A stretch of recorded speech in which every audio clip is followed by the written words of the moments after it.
Masjidil Haram.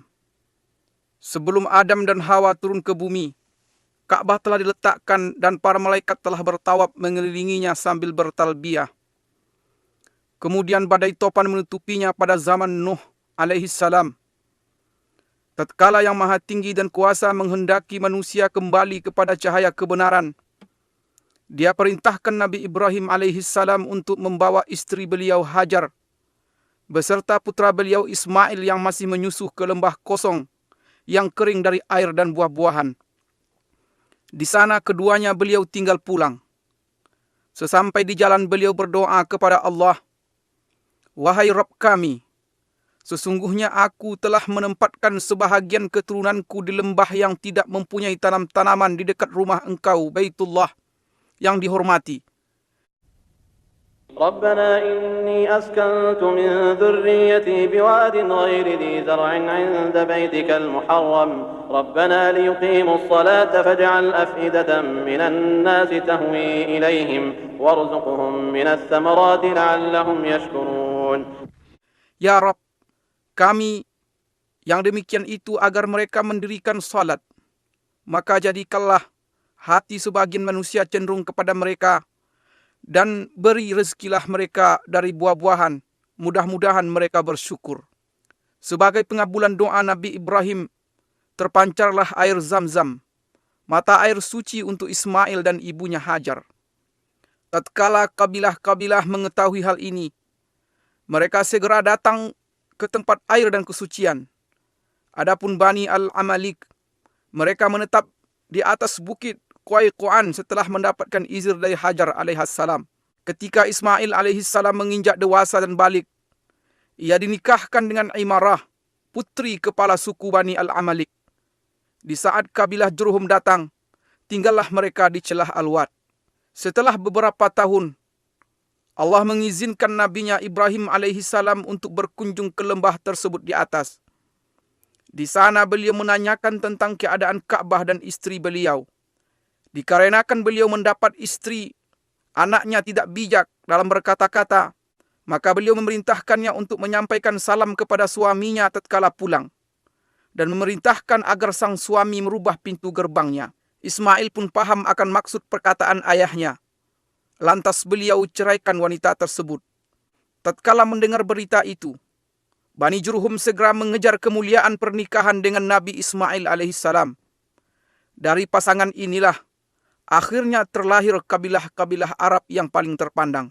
Allah menunjukkan kepada Nabi Ibrahim alaihissalam tempat didirikannya Ka'bah dan menentukan sudut-sudutnya.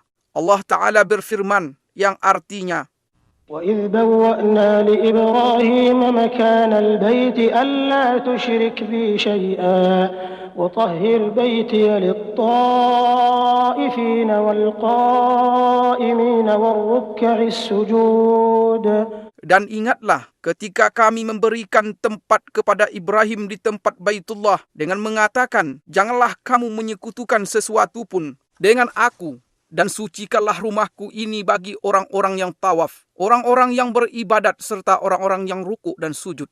Nabi Ibrahim dan Nabi Ismail alaihimassalam pun segera memperjelas batas-batas Ka'bah, mensucikan tempatnya dan mendirikan bangunan Ka'bah dari sudut Aswad ke rukun Syamali utara, di mana terletak Hajar Aswad sepanjang 32 hasta, dan dari rukun Yamani ke Hajar Aswad sepanjang 20 hasta dengan tinggi 7 hasta.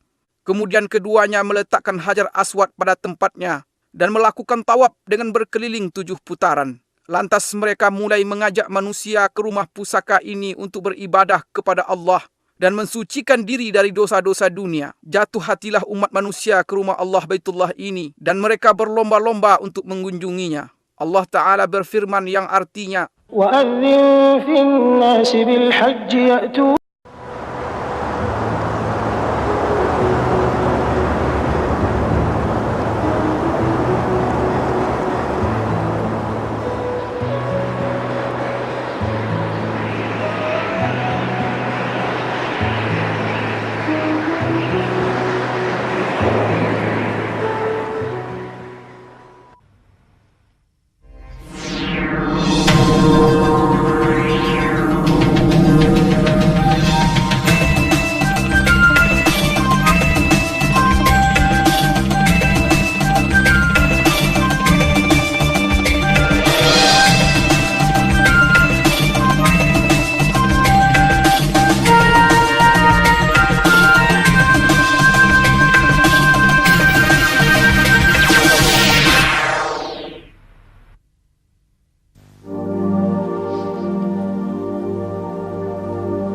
Muhammad lahir pada tanggal 20 April tahun 571 Masehi, pada saat pasukan bergajah Abraha dihancurkan burung-burung ketika mereka datang untuk menyerang Ka'bah.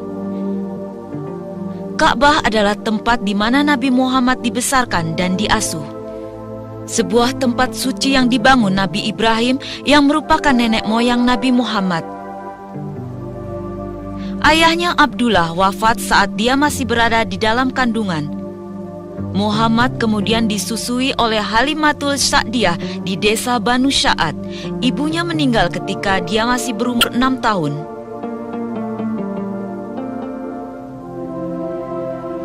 Rasulullah bekerja sebagai penggembala kambing dan menjalankan usaha bersama seorang janda, Khadijah binti Khuwailid, kota Mekah tempat Rasulullah menghabiskan masa remajanya. Di kota ini dia baru berusia 25 tahun ketika menikahi Khadijah yang kala itu usianya telah 40 tahun.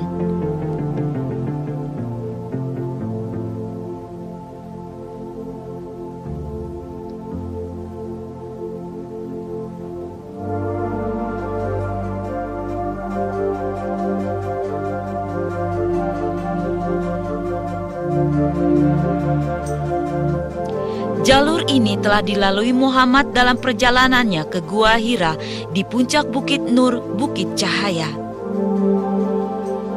Khadijah membantu suaminya yang tercinta dengan mengirimkan makanan secara teratur.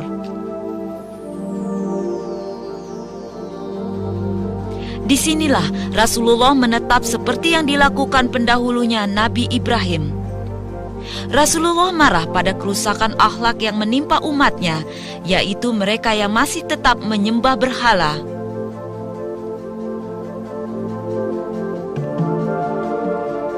Dia menerima wahyu pertamanya, ayat Iqra, Bismi Rabbikal Ladzi Khalaq, bacalah dengan nama Tuhanmu yang menciptakan.